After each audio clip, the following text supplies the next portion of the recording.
22 na po ang kaso ng leptospirosis sa San Lazaro Hospital, kabilang ang 3 severe o malala na. Ayon sa opisyal ng ospital, inaasahang darami pa ang kaso kaya inihanda na ang ward sa bagong gusali. At nakatutok si Ian Cruz. Naninilaw na ang katawan at mata ng 34 anyos na lalaking ito. Isa siya sa 3 kaso ng severe leptospirosis sa San Lazaro Hospital. Pinasok raw ng tubig ang kanyang bota nang lumusong sa baha. Hanggang sa nilagnat na siya at nakaramdam ng panghihina ng katawan. Ang diagnosis sa kanya, severe case ng leptospirosis.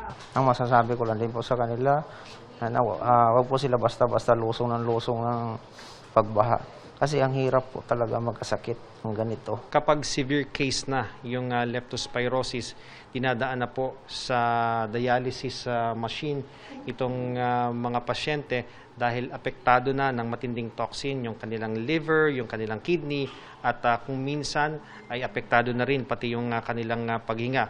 Nasa 22 ngayon ang kaso ng leptospirosis sa San Lazaro Hospital. Kabilang ang ginang na ito na sidewalk vendor sa Carriedo, Santa Cruz, Maynila.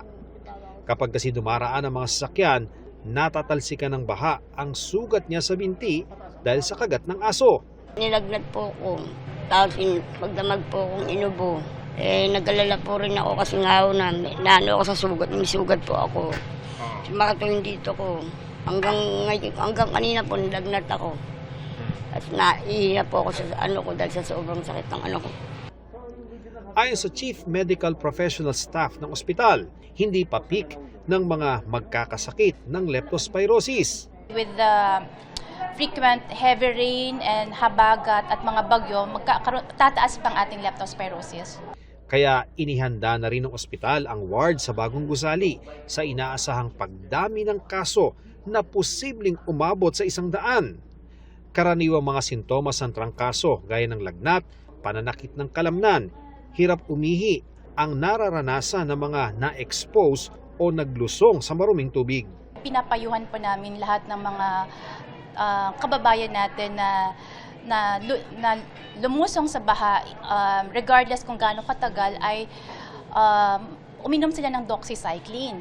So, initially, ang kailangan na natin ng doxycycline is 200 milligrams once a day para ito sa mga isang beses lang na lumusong sa baha. However, habang tumatagal yung exposure mo, we need to take more doxycycline. Sa huling tala ng Department of Health nitong August 8, umabot na sa 3,440 ang kaso ng leptospirosis sa bansa, na mas mababa ng 35% kumpara sa parehong panahon noong 2025. Tiniyak ng kagawaran na operational at sapat ang supply sa kanilang mga pasilidad. Nasa 3.1 milyong kapsula ng doxycycline ang nakahanda sa DOH Central Office, pati na sa 17 Center for Health Development na sapat para tugunan ang pangailangan ng mga ospital at LGUs.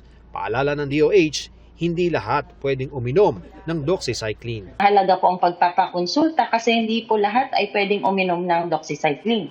Gaya ng nabanggit, hindi po ito pwede sa mga buntis, nagpapasuso o pati pa sa mga may allergy sa doxycycline. Ian Cruz, nakatutok, 24 Oras.